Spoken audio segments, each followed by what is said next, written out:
Hi, and welcome to our quick interview with Roma Waterman.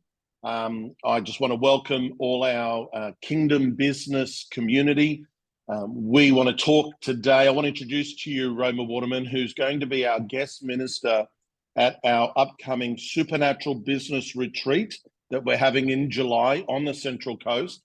This is our 2-day retreat. We do 3 of these a year on the Central Coast. At the start of the year, we do a Kingdom business toolbox. We talk about some practical things. This year, we talked about wealth creation. Then we do the supernatural business one in the middle of the year, which is really the intention of giving our lives and our hearts to the Lord, presenting ourselves again in a fresh way and having our ears attuned to what the Spirit is saying. And then, of course, we do the third one at the end of the year, which we call our business mastermind, which is usually when we talk about mindset stuff and, neural training. And so I'm really excited about this supernatural business retreat that we've got this year. And Roma, thank you for saying yes to come on board and be with us for the 2 days. Absolute pleasure. I'm so excited. Cannot wait. Great. Why don't you, I know you pretty well, and I know many of the people that as I go around, have heard about what you do, but maybe you could introduce yourself a little bit to us. Tell us who you are and, what it is you've got your hands on as far as ministry expression. Yeah. So I'm an Italian immigrant's daughter. I won't go from 0 to my age, which I won't say sure. on this video. No, but I grew up in an Italian Roman Catholic family. Music was really a big part of my life, and sort of fell into music, became a born-again Christian, got really involved in Christian music in Australia, and that sort of set me on a trajectory of recording albums and touring and songwriting and doing all the stuff you do involved in Christian music, and fell into worship and being involved in church. I've always been involved in church worship teams my whole life.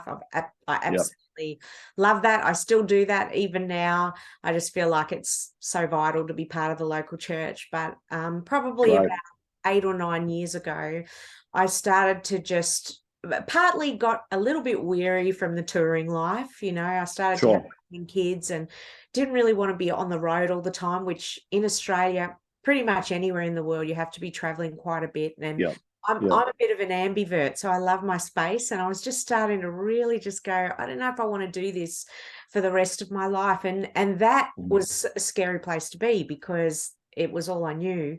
And so I started to ask the Lord, give me an idea. Give us your next step. And very unexpectedly, I heard this voice just go, have you thought about creating online courses? And, as wise and prophetic as I am, my response to the Lord was, that's the dumbest idea I've ever heard. I don't know anything about creating online courses. And I just felt like the Lord go, you asked me a question. I gave you my answer. And he kind of went silent for a little while. And I just couldn't get this. I just couldn't shake it, And so I just started to explore. And back then, 8 years ago, the technology has vastly changed the last 8 years. But back then it was, there wasn't anyone I knew in Australia doing it. I know that's hard to believe now because everybody's doing it. But I remember I didn't have an office. I just sat at my kitchen table with a laptop. I had my head often banging the table a lot of times because I felt completely ill-equipped to do any of that. Didn't feel like I had the nous to do it. Didn't feel like I had any the business acumen that comes with running online. But I just felt this pull to initially just raise up creatives in the Christian spirituality space, in the worship space, in the songwriting space. So I started with that. And I think the first year, 10 people joined a mentor program that I ran.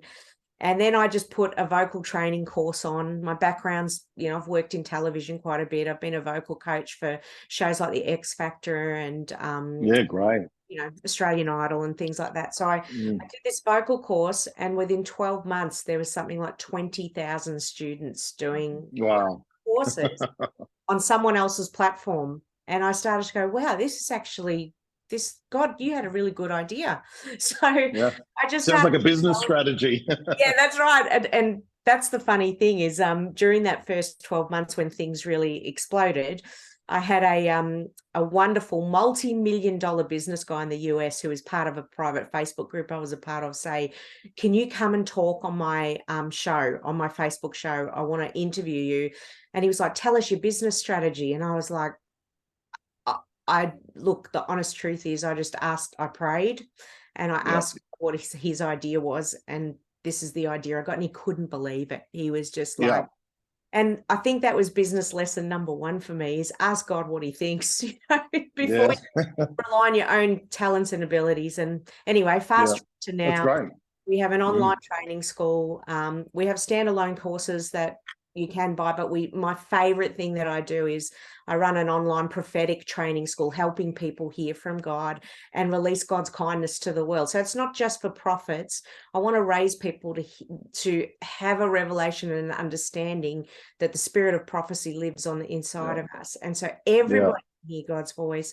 And so that has been probably one of the most fruitful things in every aspect that I've ever done every year. I mean, this year's the most fruitful year we've had. We've got over 350 students that I'm mentoring for the next 12 months, and they're my babies. Like I live and breathe thinking about them and hearing their stories, and then apart from that, I'm really involved in my local church, Numa Church, in a leadership capacity there as a prophet. Worship, and I'm a mum of 2 beautiful children and a wife to an amazing husband. I live on a beautiful property in Warrandyte in Melbourne, Australia, with lots of chickens and cockatoos and snakes. So that's you're living the dream, Roma. You're living the dream. I love what you're saying there. I mean, everybody's journey is a little different, but the big principle there was that I'm hearing is, one of the things we teach and train for our kingdom business people is that there is, of course, natural due diligence, excellence that we must engage with, and we don't discount that. However,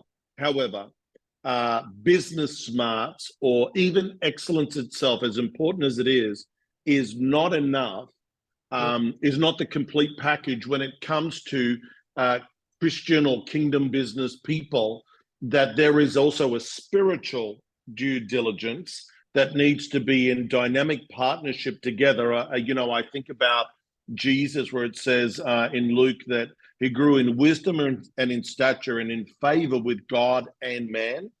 And I think what excellence does is excellence brings us into favor with mankind, really the marketplace, but favor brings us in. Favor is God, is the God factor, and it's actually those two fused together. And so that's where I love what we're proposing here with regards to the supernatural business retreat, that whilst we won't discount natural excellence or natural due diligence, yet we really, for these couple of days, with some of the dynamic things that we're going to be doing, is really coaching and training, which I know you love and I love as well, business people and also marketplace leaders with regards to spiritual due diligence and how to hear the voice of God, how to operate in the power of the Spirit. And I think that's one of the reasons why, Roma, I feel like the Lord really placed you on my heart to invite you, because I think in this area, I know in this area of spiritual due diligence and the prophetic particularly, you've really got a powerful training anointing. And I've heard, I'm traveling a fair bit now, and people will mention your name and say, look, I did one of Roma's courses or whatever it is, and it really activated them. There's actually a couple of my private business clients that have done some of your courses. And so, it's always funny, isn't it, as to you just never know who's on the other side of that screen. So so that's so good. So I mean, have you got like a story or a time maybe with regards to the prophetic where you saw it either in your own life or in the life of somebody else operating in the marketplace, maybe in a way that's dynamic? Yeah, I love, my favorite thing is actually outside of church. I just think that's Right. what prophetic is for, to be honest. I mean, Yeah. I would like to think that as Christians, we are actually in tune to hear the voice of God, but Yeah. there's a whole world out there that doesn't know him. And Mm. because my background's the entertainment industry, I've got a couple of stories that I love. My Mm. absolute favorite stories of being backstage at Okay. TV shows. Like I've got this story, this happened a few years back. So I Yep. founded the Melbourne Gospel Choir. I think, you know, Judd Field, who now oversees Yep. that. We were backstage one time and we just always are looking for God's heart to Mm. bless the performers. And so we have this idea that every year when we go in to do carols by candlelight on Channel 9, Right. we Right. ask for a list of all the names and we write Christmas cards for every single one of the performers and the people that are involved. And we write prophetic declarations and decrees without Wow. weird or using any weird language. And I mean, 9 times out of 10, we'll have people come up with the card in their hand crying, saying, "How did Mm. you know this? This is my favorite thing of the year, is getting a card from the Melbourne Yep. Gospel." And I remember this one time, and it was such an encouragement to me because it was right in a season where, you know, I'm sure anyone in business has had this experience where there's a bit of a hustle that goes on, there's a bit of a fight, and Yep. people are trying to push you out of the way. And I'm not a very competitive person. I would say I'm passionate. Like if I have a mandate to do Love something, it. I will run. But if someone's going to be better than me, I'm just like, good luck to you, goodbye. I'm just not into that kind of stuff. Yep. And so it was a season where people were trying to push me out. They were sort of like, you know, who do you think you are? You can't run this choir. It's gotten too big now. You can't be a part of this. And I started to doubt my own calling. And so Wow. it was a year where I was thinking of pulling out. And my friend Judd was like, Roma, you can't pull out. God's called you to do this. And maybe it's not about the singing, Roma. Maybe it's actually about something else. So I very tenderly and tentatively led the choir that year, and the performance that we did for that event was so bad, and it was live TV. The lead singer started in the wrong key and we were coming in a cappella with no music. It was like Mm. a train wreck. And I got off the stage, all of us were so disappointed, because if anyone's in the entertainment industry, they'll know 3 minutes on television is about 12 Yeah. to 15 hours of rehearsals and, you know, all the stuff that goes with that. So I walked off stage a little bit discouraged, going, God, why am I here? This is ridiculous. Went back to our dressing room, and there's a knock at the door about half an hour later, and it was one of the stars of the show. And they just said, look, so-and-so is in her dressing room having major panic attacks because this person hadn't performed for over 15 years. Mm. They'd been in drugs and like had a really terrible 10, 15 years, as you do in the entertainment industry. Yep. And this person remembered that the Melbourne Gospel Choir were Christians.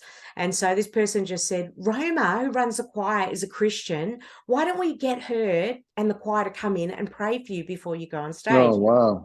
Can you Wow. come? And I'm like, all right. So I say to the choir, let's go. So we go to this tiny dressing room that's really only 3 people, and 15 of us just get around this woman. And it was like a sci-fi movie. As soon as I put my hand on her, I was like Yeah. flash of everything, you know, like seeing everything in her life, like going crazy. And I'm like, what do I do with this? How do I reveal the heart of God to someone who's doesn't understand the language? And so I just started to pray prophetically. So I'm just like, Lord, I just thank you she was born for Yep. such a time as this, that you knew from the beginning, from the day that she was born, that she was going to need you, and that you've loved her even before she was born. I had my eyes closed, feeling completely intimidated. And I just basically prophesied in my prayer over her. And when I opened my eyes, like she's about this far away from me, she's staring Yeah. at me in the face, tears down her face, like just streaming. Mm. And she goes, what was that? And I said, what do you mean? What was what? And she goes, that feeling. What was that feeling? And I said, Mm. that's the Holy Spirit Come saying, on. I love Yeah. you. And that woman eventually became born again. But the rest Wow. of the story was, then she starts telling all the other performers, oh my goodness, the Melbourne Gospel Choir laid hands on me. So we were getting knocks on our door all night. Mm. And basically for hours we were going in and praying for people. And That's so good. it was so worth it, you know, so worth it. Wow. It's So amazing. I I love love that. stories like that. It's Yeah. Yeah. Yeah, I love it. I think the marketplace is full of opportunities like that. And I mean, look, 35 of the 37 miracles in the Gospels were in the marketplace. 90% of the supernatural happenings in the Bible are in the marketplace. So, you know, that's not to say they don't happen in church, but I just think the conduit environment or the dominant environment for the prophetic is not church. It's the Yes. marketplace. And so that's Yeah. so good, Roma. We're going to be exploring that. I mean, some of the things we're going to do over a couple of days, you're going to be with us, some ministry time. We've got a prophetic team working with us. So delegates that come, we're going to give them the opportunity if they'd like to have some personalized ministry for their businesses, for their lives, whatever their careers, whatever's going on there.